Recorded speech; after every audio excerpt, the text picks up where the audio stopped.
meus caros amigos, sejam todos muito bem-vindos, meus colegas aqui do presencial, os colegas que estão no online, para esse nosso breve encontro de direito penal, que tem como objetivo primário, obviamente, uma revisão, uma ampla revisão dos temas principais que envolvem o direito penal parte geral. E como o nosso tempo é absolutamente curto, nós já vamos começar te passando a primeira das dicas. De todos os temas que são explorados nas provas de primeira fase do exame de ordem, tem um que, digamos assim, é singelo, até simples, mas que demanda a conjugação de algumas regrinhas que são especialmente importantes. A primeira dica que eu quero passar para os colegas diz respeito ao tema aplicação da lei penal. Vamos falar disso? Primeiro tema de trabalho, então, direito penal, parte geral, aplicação da lei penal. Os artigos de referência, para começar, só para você ter uma base onde encontra isso dentro do código, do artigo 1º até o artigo 10 do Código Penal. Aplicação da lei penal, artigo 1º até o artigo 10. E aí você tem que lembrar o seguinte, que eu tenho que saber como aplicar a lei penal dentro de duas perspectivas. Vamos colocar aqui, ó, aplicação da lei penal. Eu tenho que saber como aplicar a lei penal no tempo e no espaço. É isso aí. E o que é relevante dentro desse tema vem agora. Eu tenho uma regra de aplicação da lei penal no tempo e essa regra comporta uma exceção. E o mesmo vale para a aplicação da lei penal no espaço. Eu tenho uma regra de aplicação da lei penal no espaço e, obviamente, essa regra também comporta uma exceção. Nosso papel é saber qual é a regra e qual é a exceção. Vamos lembrar, então. No tocante à lei penal no tempo, a regra está lá no artigo 2º, caput do Código Penal. A regra é, grava lá, o tempo rege o ato.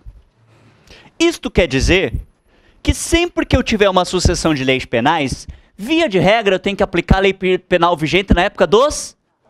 Show de bola, galera. É isso mesmo.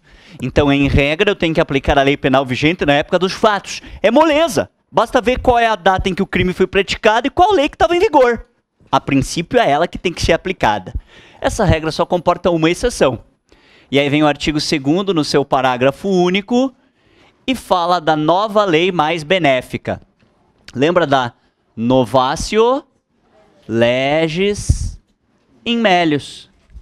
Ou seja, se depois do crime vier uma nova lei penal, é lei nova, a princípio não é ela que eu vou poder aplicar.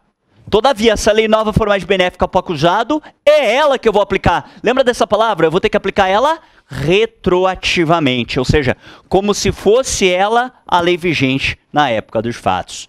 O nome disso é novatio legis in melius. No tocante ao tema aplicação da lei penal no tempo, ao longo das nossas aulas no curso regular, eu te pedi para anotar 3 grandes dicas, as quais aqui, obviamente, não tenho tempo de explorar. Eu vou apenas mencionar para que você faça o resgate no teu caderno. Atenção, então, com 3 temas. Primeiro deles, súmula 611 do STF. Lembra dos casos em que a nova lei benéfica vem somente depois do trânsito em julgado? Nesses casos, quem que aplica a nova lei benéfica? Juiz da sentença ou juiz da vara de execução penal? Súmula 611 do STF. Perfeito.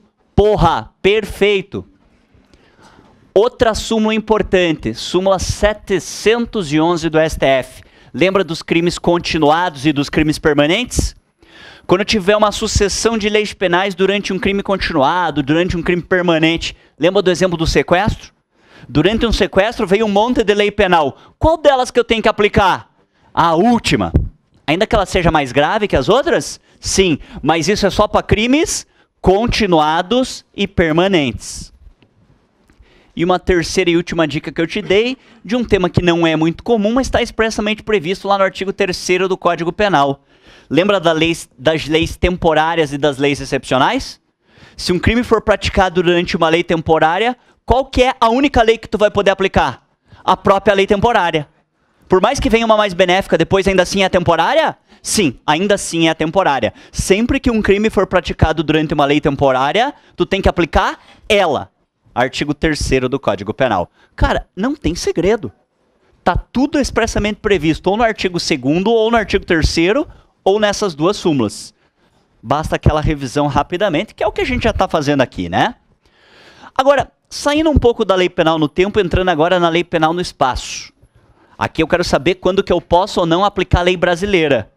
E a regra é, em regra, eu só posso aplicar a lei brasileira se o crime for praticado no Brasil. O nome disso é princípio da territorialidade. Perfeito. Porra, eu acho que eu já vou pra casa, na verdade, porque, porra, a galera tá matando a pau, pô. É isso aí, cara, que alegria de ouvir a galera acompanhando. É isso mesmo. Em regra, eu só posso aplicar a lei brasileira se o crime é praticado no Brasil, no território brasileiro. Daí eu tenho espaço aéreo, eu tenho espaço físico, espaço marítimo, mas eu tenho também o território brasileiro por extensão. Lembra daquelas hipóteses de navios, aeronaves? Não pode esquecer disso. Tá tudo no artigo 5º, não tem segredo. Só que tem alguns casos excepcionais em que eu vou poder aplicar a lei brasileira para um crime que não foi praticado no Brasil. E aí, obviamente, eu falo de puta merda, é isso aí. Extraterritorialidade. E aí entra os casos do artigo 7º do Código Penal. Repito, extraterritorialidade.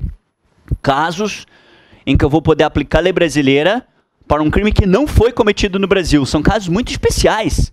Por exemplo, crime contra a vida e a liberdade do presidente da República. Se o presidente está tirando férias no Japão e alguém tenta matar ele lá, ainda assim eu vou poder aplicar a lei brasileira? Sim. Mesmo que o crime não tenha sido no Brasil, esse é um caso de extraterritorialidade. Meus queridos amigos, a título de conclusão desse tema, eu tenho apenas uma observação relevante no tocante ao princípio da extraterritorialidade, aplicação da lei penal no espaço, que é o crime de tortura. Lembra que eu te falei que na lei de tortura também tem uma hipótese de extraterritorialidade? Um brasileiro está passando férias na Inglaterra e lá ele é vítima de tortura. Veja que o crime não foi no Brasil. Mas ainda assim eu vou poder aplicar a lei brasileira, porque a lei de tortura também traz uma hipótese de extraterritorialidade, que vem exatamente para complementar o rol de hipóteses do artigo 7º. Não tem como cair na tua prova alguma pergunta sobre a aplicação da lei penal que não esteja nesse quadro. O teu papel, então, é só lembrar dessas várias regrinhas, as suas exceções, as possíveis pegadinhas e fazer a conjugação desses vários temas. Uma dica complementar para você matar sem sombra de dúvida esse tema na tua prova. Não deixe de pegar provas passadas para ver exatamente como o examinador tem cobrado essas questões.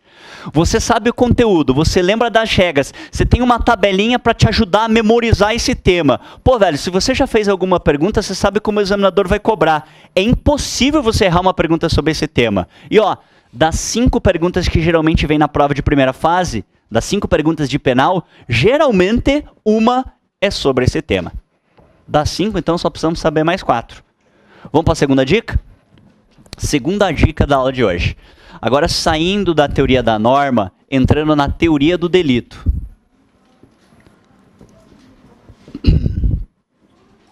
Que é o tema central do direito penal. É o tema central do direito penal. Tudo no direito penal gira em torno do conceito analítico de crime, né? E aí, se alguém me perguntar o que é crime, como é que eu respondo mesmo? Crime é um fato típico, antijurídico e culpável. Tá aí o famoso conceito analítico de crime. Ele é analítico exatamente porque pressupõe a análise de alguns elementos, que são exatamente esses aqui. Tipicidade, antijuridicidade.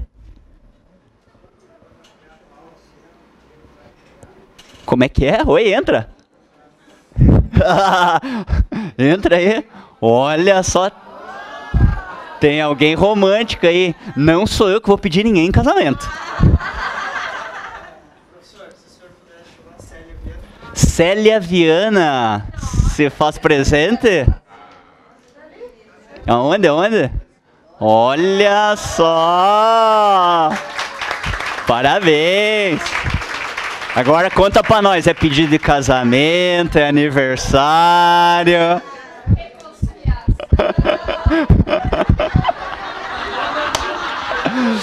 Célia, depois me dá umas 2 florzinhas dessas pra levar pra casa. Só pra fazer uma média, Cara, se eu fosse ela, eu queria morrer também agora. Eu sou tímido pra caramba. Mandou bem, romântico. Namorado ganhou pontos. Claro que ele podia ter esperado aula de civil, de trabalho, né? Bem a de criminal. Volta comigo então, vamos lá. Segunda dica, vamos recapitular. Teoria do delito. Falar de delito é falar de fato típico, antijurídico e culpável. Agora, o nosso papel é também resgatar rapidamente o que é cada um desses elementos, né? Vamos lá? Começando pelo primeiro deles, o elemento tipicidade. Falar de tipicidade, falar do fato típico, é falar dos seguintes elementos. Em primeiro lugar, eu tenho que ter uma conduta humana. Claro, a conduta humana é a base de tudo no direito. Mas para que essa conduta interesse para o direito penal, essa conduta ela tem que gerar um resultado, ou seja, tem que lesionar o bem jurídico de alguém. Eu aqui agora estou pensando em matar alguém. O pensamento, a cogitatio, é criminalmente punível? Não, porque ele não tem o poder de gerar um resultado. Agora, para poder responsabilizar criminalmente alguém, é imprescindível mostrar que aquela conduta foi que gerou o resultado. Tem que ter uma ponte de ligação entre esses dois elementos. E o nome disso é nexo causal. Mas como não é qualquer conduta humana que interessa para o direito penal, só interessa aquelas condutas que de alguma forma violam algum dispositivo de lei penal, é imprescindível que haja também um tipo penal, ou seja, um elemento descrevendo, dizendo que eu não posso matar, dizendo que eu não posso roubar e assim por diante. A conjugação desses elementos, conduta, resultado, nexo e tipo legal. Lembrando que os tipos penais podem ser dolosos ou culposos, que são os elementos subjetivos do tipo, né? Não esquece lá do artigo 18 do Código Penal. Tipos penais, então, podem ser dolosos ou culposos. E eu repito que a conjugação desses elementos, conduta, resultado, nexo e tipo legal, forma aquilo que se chama de fato típico. O primeiro dos elementos analíticos do crime. E aí você me pergunta, tá, professor, para ter crime tem que ter fato típico. Para ter fato típico tem que ter cada um desses elementos. E como é que eu faço para afastar esses elementos? Vamos lembrar, pelo menos fazer um rol uma a uma das várias causas que podem afastar a tipicidade? Tem hipóteses que podem afastar a conduta humana e hipóteses que podem afastar o tipo legal, quer ver? Lembra disso aqui, ó? Coação física irresistível. Lembra do exemplo? Eu dei esse exemplo para os colegas no curso regular. Eu tô aqui parado, em pé, alguém vem e me empurra, eu caio em cima de uma criança e machuca a criança. Veja que quem provocou lesões diretamente nela fui eu. Mas eu só caí em cima dela porque eu estava diante de uma coação física irresistível, que afasta o crime, por ausência de conduta humana. Ainda caso fortuito e a força maior. São fatos que fogem do controle de vontade do sujeito. Força maior, por exemplo, atos da natureza. Não há que se falar em conduta humana. Eu tenho também os atos reflexos. Lembra do exemplo do choque elétrico?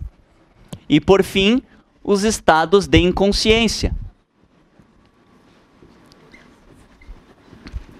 Obviamente que se eu estou num estado de consciência, não tem consciência. Se não tem consciência, não há que se falar em conduta humana. E onde não tem conduta humana, não tem fato típico. Onde não tem fato típico, não tem crime. Mas, para além destas hipóteses que eu aqui mencionei, eu tenho 3 outras relevantes situações que também podem afastar a tipicidade. Você lembra do princípio da insignificância? Também conhecido como bagatela. Se a lesão é ínfima, o direito penal não tem por que intervir. Lembra do princípio da adequação social?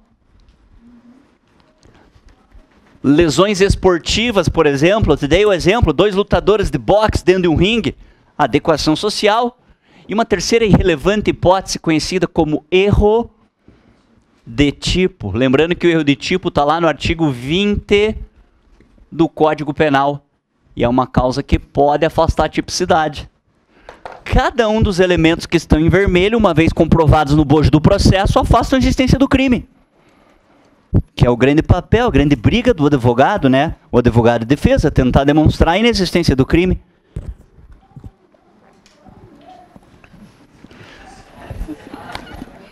Segundo elemento analítico do crime. Segundo elemento analítico do crime. Antijuridicidade. Aqui a questão é ainda mais simples. A lógica é muito objetiva. Se a minha conduta está conforme o direito, ela é uma conduta jurídica. Agora, se ela é contrária ao direito como um todo, ela é o quê? Antijurídica. Tudo aquilo que é contrário ao direito é sinônimo de ato ilícito.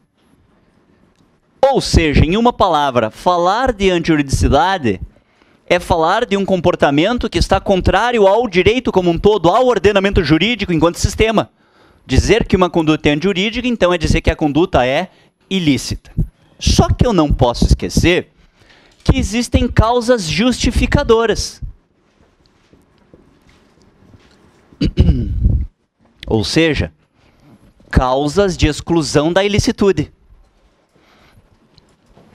E elas podem ser de 2 ordens. Eu tenho as causas legais, que estão lá no artigo 23 do Código Penal, e eu tenho uma causa supralegal.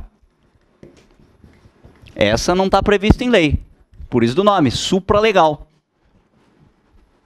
As causas legais de exclusão da ilicitude. Vamos colocar aqui, ó, são 4 hipóteses. Estado de necessidade. Inclusive aqui faço referência ao artigo 24 do Código Penal. A famosa legítima defesa. E aqui faço referência ao artigo 25 do Código Penal. Estrito cumprimento do dever legal. Esse não tem um artigo específico dele, apenas o próprio artigo 23. E o exercício regular de direito. São as 4 causas legais de exclusão da ilicitude. Legais porque elas estão previstas no Código. Repito, estado de necessidade, legítima defesa, estrito cumprimento do dever legal e o exercício regular de direito. E eu tenho uma causa supralegal, que é o consentimento do ofendido. Causa supralegal, porque a gente sabe, essa já não está prevista em lei. É uma criação da doutrina, mas que é aceita em algumas das hipóteses. Segura lá, as perguntas hoje eu vou deixar só para o final da aula. Pois não. Seu Abim, pede para alguém desligar o ar para gente, por favor. Então, estão aí as causas de exclusão da ilicitude. Ok? Meus queridos amigos, é muito comum, é muito recorrente perguntas sobre causas de exclusão da ilicitude, tá bem? Então peço encarecidamente para que você pegue o seu caderno na nossa aula sobre antijuridicidade e lembre as dicas que eu te passei aqui dentro. O tempo hoje, infelizmente, não me permite entrar a fundo em cada uma delas. Falando agora da culpabilidade.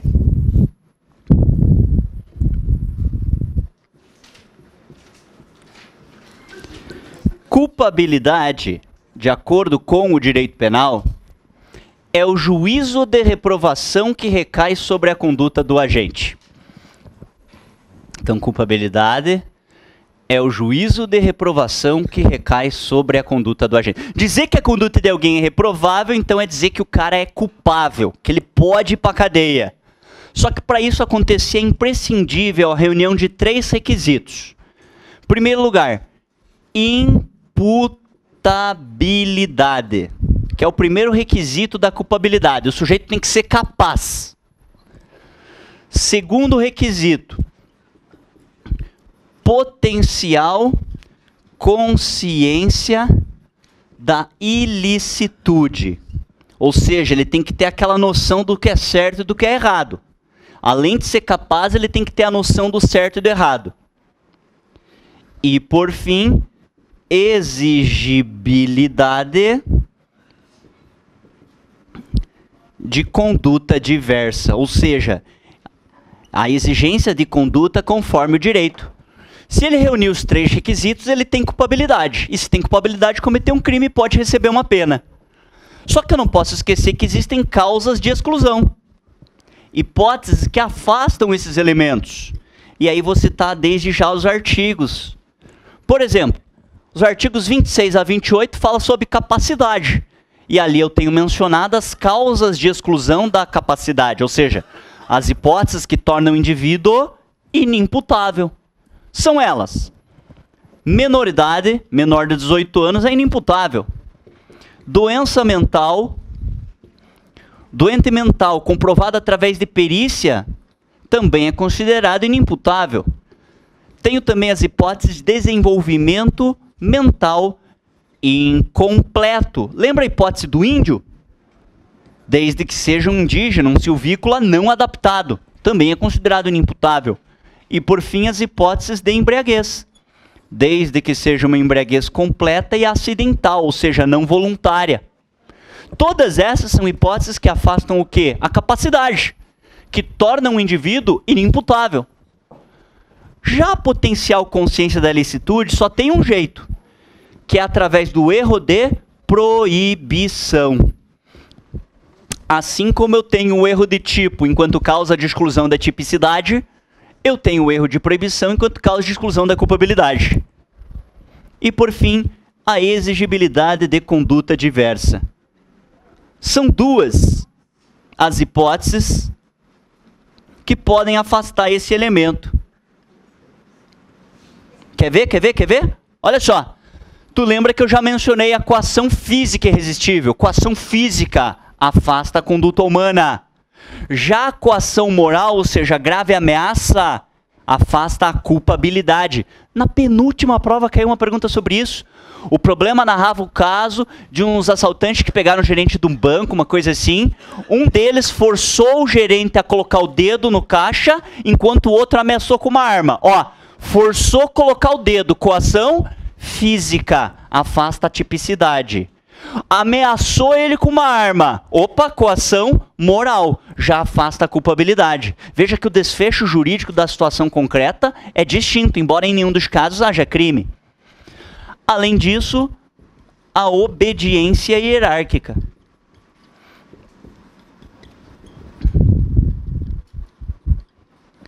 Desde que a ordem não seja manifestamente ilegal, a obediência hierárquica é uma causa que afasta também a culpabilidade. E, obviamente, afastada a culpabilidade, não há que se falar na existência de crime. Meus amigos, esse é, sem sombra de dúvidas, o tema mais importante de todo o direito penal. Não tem como cair uma pergunta de direito penal que não envolva direta ou indiretamente esse tema. Então, as 5 perguntas da tua prova podem dizer respeito estritamente a esse tópico. Teoria do delito, crime enquanto um fato típico, antijurídico e culpável. E aí, uma vez mais, a gente montou esse quadro para você memorizar ele e poder lembrar na hora da tua prova que está quase chegando. Fechou? Mas não para por aí. Não para por aí. Existem outros temas também igualmente relevantes, agora muito mais diretos, muito mais práticos, muito mais objetivos, dentro da parte geral do Código Penal. E é deles que a gente começa a falar a partir de agora, tá bem? Primeira dica da aula, então, lembra do tema aplicação da lei penal. Segunda dica, lembra da teoria do delito. Terceira dica, caminho do crime.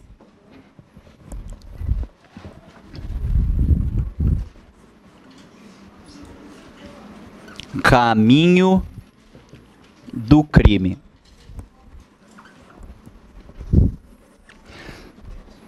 Vou apagar já, viu?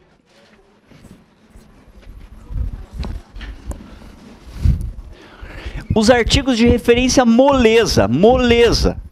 Artigos 14 a 17 do Código Penal. Caminho do crime. 14 a 17 do Código Penal. Vamos lembrar.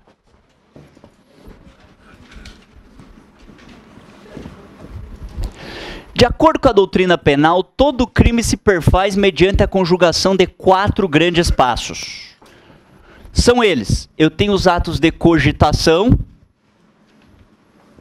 que é quando nasce a ideia do crime. Eu tenho os atos de preparação, que é quando o sujeito escolhe os meios para a execução daquele crime. Terceiro passo, e esse é importante, que é exatamente o ato de execução, que é quando o sujeito põe em prática a conduta criminosa. E, por fim, o exaurimento, que simplesmente nada mais é do que o desfecho da conduta criminosa. Eu estou aqui agora pensando em matar alguém, cogitei, mas por enquanto o direito penal não pode fazer nada. Vou lá e compro uma arma lícita. Faço até o registro da arma na Polícia Federal. Obviamente não digo que vou matar alguém, mas eu já estou me preparando. E o que o direito penal pode fazer comigo? Quando então que ele intervém? Quando inicia a execução. Eu quero que tu lembre disso. Eu te disse assim, ó, iniciada a execução, o crime passa a existir. Só que ele pode existir de 2 formas. Lembra disso? Na forma consumada e na forma tentada. E aí entra o tema consumação e tentativa do artigo 14 do Código Penal. 14, inciso 1 do Código Penal. Crime consumado. 14, inciso 2, tentativa. E o grande barato, obviamente, está na tentativa. O grande barato é que a tentativa pressupõe que um crime não se realizou por circunstâncias alheias à vontade do agente. Eu estou falando de alguém que efetivamente almejava a consumação, mas não conseguiu por circunstâncias que fogem do seu controle de vontade. Ele queria ter matado, mas não conseguiu. Queria ter roubado, mas não conseguiu. Por circunstâncias alheias à vontade do agente. O grande problema é que a tentativa, ela não muda o crime, não altera o processo, pelo contrário. O sujeito vai ser processado e vai ser condenado da mesma forma. O grande barato da tentativa é que a tentativa figura como uma causa de redução da pena. Ou seja, a tentativa nada mais é do que simplesmente uma minorante da pena. E quem diz isso é o próprio artigo 14 do Código Penal. O cara vai ser processado, vai ser condenado e a pena dele vai ser reduzida. Nada mais. Só que eu não posso confundir a tentativa com outros 3 institutos diferentes, os quais estão nos artigos 15, 16 e 17 do Código Penal. Lembra da desistência, arrependimento e crime impossível? O artigo 15 fala da desistência voluntária e do arrependimento eficaz. O grande barato que distingue a tentativa da desistência voluntária e do arrependimento eficaz é, grava isso, ó o macete, a diferença é o motivo pelo qual a consumação não ocorreu. Na tentativa, você lembra o porquê que a consumação não ocorreu? É porque eu não queria ou porque eu não consegui? Por circunstâncias alheias à minha vontade. Eu queria matar o cara, queria consumar, mas não deu certo por circunstâncias alheias. Alguém me impediu. Já no artigo 15, o próprio nome diz, ó, eu desisti. Eu comecei, mas desisti. Arrependimento eficaz. Eficaz por quê? Porque eu consegui me arrepender antes da... Mas eu me arrependi. Então o motivo da consumação não ter rolado no artigo 15 é outro. Não é porque alguém me impediu, é porque eu desisti, é porque eu me arrependi. E qual que é o grande barato do artigo 15? A tentativa eu já sei, a tentativa é uma simples minorante, né? Apenas reduz a pena. O artigo 15, lembra que ele muda o crime? Eu respondo apenas pelos atos já praticados. Olha o exemplo que eu te dei durante as aulas. Eu invado o teu domicílio para furtar a tua televisão. E na hora que eu estou prestes a pegar na televisão, eu penso, pô, mas o cara é gente boa, não vou fazer isso. E sem nem encostar na tua televisão, eu vou embora. Eu não tinha plenas condições de consumar o delito de furto que eu iniciei? E ele não se consumou por quê? Porque eu desisti. E aí vem o artigo 15 e diz, então beleza, tu não vai responder mais por crime de furto. Tu vai responder apenas por aquilo que tu já fez até agora. Nesse exemplo, responderia só por qual crime? Por uma simples invasão de domicílio. Esse é o poder do artigo 15. Ele muda o crime, ele gera uma espécie de desclassificação para um tipo penal menor. Agora, eu não posso esquecer que tem outro tipo de arrependimento, né? Que é arrependimento posterior. Qual é a diferença entre o arrependimento eficaz e o arrependimento posterior? Qual que é a diferença? Se o arrependimento é eficaz, quer dizer que o cara se arrependeu antes da consumação. Agora, se ele se arrependeu só depois do crime já consumado, no máximo eu posso falar de arrependimento posterior. E por fim, o artigo 17, que fala do crime impossível. Lembre-se que crime impossível é sinônimo de um crime que é irrealizável. Por mais que eu queira cometer aquele crime, não tem como. Por exemplo, tem como matar alguém que já morreu? Não. Esse é um crime impossível. E aí eu te pergunto, para fechar essa dica, uma vez configurado o crime impossível, o sujeito responde por qual crime? Nenhum, porque a conduta dele se torna uma conduta atípica. Mas, é isso aí. É puta merda, é isso aí. Se eu pudesse, eu contratava tudo vocês para trabalhar comigo. Ganhando bem pouco, e trabalhando muito.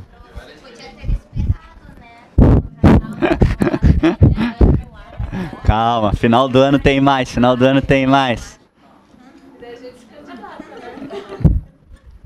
Vamos adiante então nas dicas. Olha o próximo tema aqui pra gente lembrar. Concurso de agentes. E ó, já te adianto, já vamos emendar logo em seguida. Concurso de crimes. Concurso de agentes são 2 artigos, 29 e 30 do Código Penal. E como o próprio nome diz, se existe um concurso de agentes, eu estou falando de uma pluralidade de pessoas. 2 ou mais sujeitos reunindo esforços para um fim comum. E esse fim comum é a prática de um crime. Só que existem 3 formas pelas quais alguém pode atuar dentro de uma empreitada criminosa. 3 formas pelas quais alguém pode atuar numa empreitada criminosa. O sujeito ele pode ser o autor, o coautor ou o partícipe. Como é que eu faço para fazer a diferenciação entre eles? E aqui é bem simples.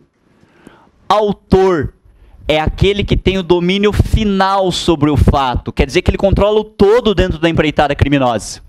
Domínio final sobre o fato. Já o coautor, ele tem apenas o domínio funcional. Quer dizer que ele não controla o todo. Quer dizer que ele controla apenas uma parte da empreitada criminosa. Apenas uma parte da empreitada criminosa. Já o partícipe é aquele que não tem domínio. Não tem domínio nenhum sobre o fato. Ele apenas contribui para o crime de outrem. E essa contribuição pode ocorrer de 2 formas. Por instigação ou por cumplicidade. Ele instiga ou é cúmplice de alguém. Instigação ou cumplicidade. É assim que alguém vira partícipe de um delito. Agora, eu vou te ser franco. Sobre todos os temas que envolvem o tópico, né, do concurso de agentes, eu te digo que talvez a questão mais quente no momento para cair na tua prova está lá no artigo 30 do Código Penal. Então, dentro do tema concurso de pessoas, concurso de agentes, eu gostaria que você desse especial atenção ao artigo 30. Foco nele, hein? Porque o artigo 30 fala sobre a comunicabilidade das circunstâncias. Lembra disso, en passant? O que diz o artigo 30? Que as circunstâncias de caráter pessoal, em regra, elas são o quê? Incomunicáveis. O que é do autor não passa para os coautores e partícipes. O autor é reincidente. Reincidência não é uma característica dele. Os outros são primários. Na hora da condenação, o juiz vai agravar a pena de todo mundo pela reincidência ou só do autor? Só do autor. Característica pessoal fica só com ele, não se comunica. Salvo em uma hipótese, que é o que eu acho que pode cair na tua prova. Uma característica que é pessoal só tem o poder de passar para os coautores e partícipes se ela for uma das elementares do crime. O artigo 30 diz expressamente isso. Circunstâncias pessoais são incomunicáveis, salvo se forem elementares do tipo. E aí eu te dei 2 exemplos quentes para cair na tua prova. O primeiro deles era o exemplo do infanticídio, lembra? Um homem ajuda uma mulher a cometer infanticídio. Ele também não vai responder por infanticídio? Sim, mas ele não está no estado puerperal. Mas ele responde como se ele estivesse. Porque o estado puerperal é uma das elementares no crime de infanticídio. E o outro exemplo que te dei foi de crimes contra a administração pública. Te dei o exemplo do peculato. Em regra, só responde quem é funcionário público, né? Tá, mas e se um particular ajudar um funcionário público a cometer o peculato? Ele também não responde pelo peculato? Sim. Artigo 30 do Código Penal é que possibilita essa perspectiva, né? Eu acho que são as dicas mais relevantes sobre o tema concurso de agentes. Mas assim como existe a possibilidade de pluralidade de pessoas, existe também a possibilidade de uma pluralidade de crimes. Pluralidade de crimes. E aí, obviamente, eu posso falar de concurso de crimes ou concurso de delitos. O grande barato do tema é que existem três espécies de concurso de crimes, os quais estão nos artigos 69, 70 e 71 do Código Penal. Ou seja, 69, concurso material. Qual é o grande barato do concurso material? Tem segredo não, essa parte é bem fácil. Concurso material, o sujeito pratica várias condutas. E com estas várias condutas, ele consegue realizar vários crimes.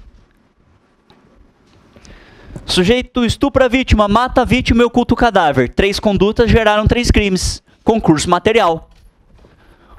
Já o artigo 70 fala do concurso formal de crimes.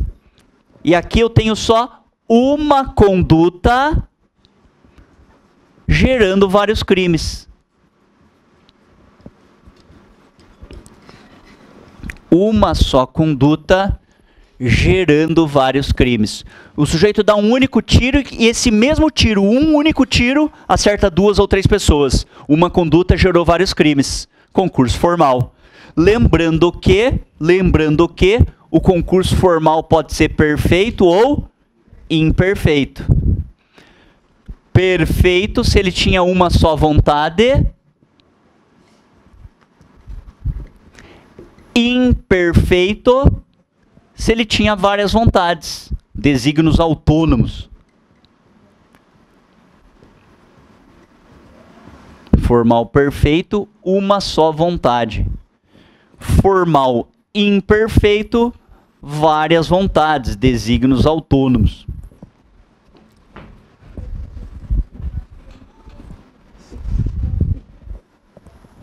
E por fim, o artigo 71 que fala do famoso crime continuado. Artigo 71 que fala do famoso crime continuado. Lembrando que no crime continuado eu também tenho várias condutas gerando vários crimes. Assim como era lá no 69. Só que agora tem uma diferença. Para ter crime continuado, Todos os crimes têm que ser de uma mesma espécie. Tem que ser tudo de um mesmo crime. Por exemplo, o sujeito matou a vítima, estuprou a vítima e ocultou o cadáver, já não dá para falar de crime continuado, porque são crimes de espécies distintas. Agora, se ele comete 5 roubos, um atrás do outro, nas mesmas condições de tempo,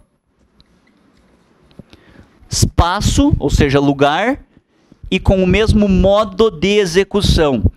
Mesma espécie, mesmas condições de tempo, lugar e modo de execução. Aí eu já tenho um crime continuado. Lembrando que tudo isso está escrito nos artigos 69, 70 e 71. Essa tabelinha efetivamente é só para te ajudar a memorizar esse tema. Só que tem um detalhe, para a gente poder fechar essa tabela. Existem 2 critérios legais possíveis de aplicação da pena. Vou até colocar aqui, ó, 2 critérios legais de aplicação da pena nas hipóteses de concurso de crimes. Ora, o juiz soma as penas, é o chamado critério do cúmulo material. E ora, o juiz pega somente uma das penas e aumenta de 1/6, de 1/3 da metade, que é o critério da exasperação. E aí é moleza. Sempre que for caso de concurso material do artigo 69, ou concurso formal imperfeito, o critério a ser aplicado é o do cúmulo material, ou seja, o juiz soma as penas.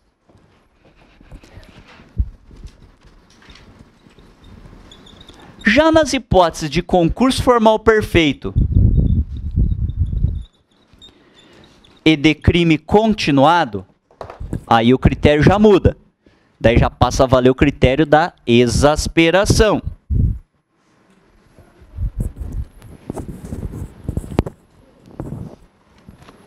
Aí seria o critério da exasperação.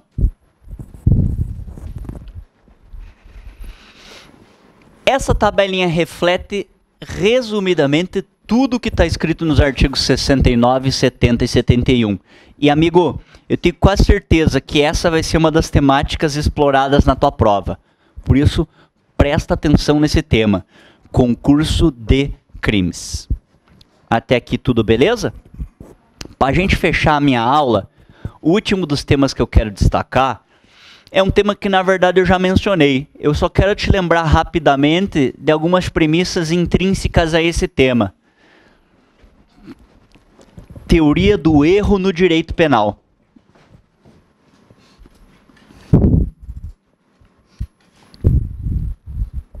Só para te lembrar que existem 2 espécies de erro. A gente vai colocar aqui do lado. O artigo 20, que fala do erro de tipo, e o artigo 21, que fala do erro de proibição. O que eu tenho que lembrar sobre eles? Moleza. Erro de tipo é um erro que recai sobre o fato. Erro de proibição recai sobre o alcance da ilicitude. Mas o que tem de mais relevante não é nem essa explicação teórica, mas é aquele macete que eu te passei durante as aulas.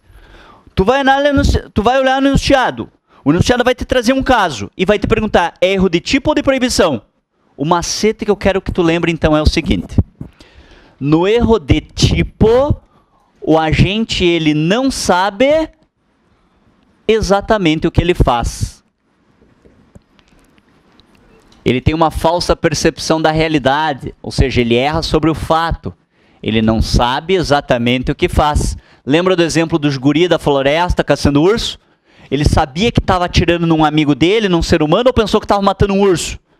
Ele não sabia o que estava fazendo, ele errou sobre o fato, o nome daquilo é erro de tipo. Já no erro de proibição, o macete é diferente, porque no erro de proibição o sujeito ele sabe exatamente o que ele faz. Só que tem um detalhe, vou até colocar aqui, ó, mas ele não sabe que aquilo que ele acabou de fazer é algo errado, é algo ilícito, é algo proibido. Por isso do nome, erro de proibição. Então ele sabe o que está fazendo, ele só não sabe que aquilo que ele acabou de fazer é algo errado, algo ilícito, algo proibido. Por isso do nome, erro de proibição. Lembrando que o erro de proibição, ele pode ser evitável ou inevitável. Lembrando que o erro evitável não afasta o crime. Enquanto que o erro de proibição inevitável, esse afasta a culpabilidade. Tudo isso a gente já viu. Quero te lembrar que isso é uma revisão. Erro de proibição, se ele for evitável, não afasta o crime. Agora, se for um erro inevitável, esse afasta a culpabilidade. Já o erro de tipo é um pouco mais complexo, porque ele pode ser um erro essencial ou um erro acidental. Lembrando que o erro acidental, esse não afasta o crime, nunca. Já o erro essencial, lembra que ele pode ser subdividido? Ele pode ser vencível ou invencível. O vencível afasta apenas o dolo, enquanto que o invencível afasta o dolo e a culpa, ou seja, é o invencível aquele que, via de regra, vai tornar a conduta atípica. Erro de proibição essencial. Pode ser vencível ou invencível. Se for vencível, afasta apenas o dolo, mas permite a punição por culpa. Se for invencível, afasta o dolo e a culpa, tornando a conduta atípica. Meus amigos, esse é um tema tão relevante que nós pegamos uma aula inteira para falar só dele. Nós ficamos um tempão vindo cada uma das minúcias. Eu te dei um exemplo de cada um deles. Ao final da aula fizemos até uma brincadeira, te narrei uns 2 casos, te perguntei erro de tipo, erro de proibição, como é que funciona? Repito, essa é uma aula de revisão. Então lembre das regrinhas do artigo 20 e 21. O macete, o que é cada um deles, quais são as espécies e a consequência jurídica de cada um deles. Meus amigos, como o tempo era absolutamente curto, era o que eu tinha de mais relevante para te passar. Agora, se você for ver, a gente fez um apanhado de todas as nossas aulas de parte geral. Foi um prazer estar com vocês em mais essa noite. Tenha uma semana frutífera, abençoada. E agora a gente se vê possivelmente só na nossa aula de revisão de véspera. Ah, não! No curso de questões ainda. Então quem vai fazer o curso de questões, a gente está junto ainda. Se não, na revisão de véspera a gente está lá. Valeu, galera. Fica com Deus. Tchau!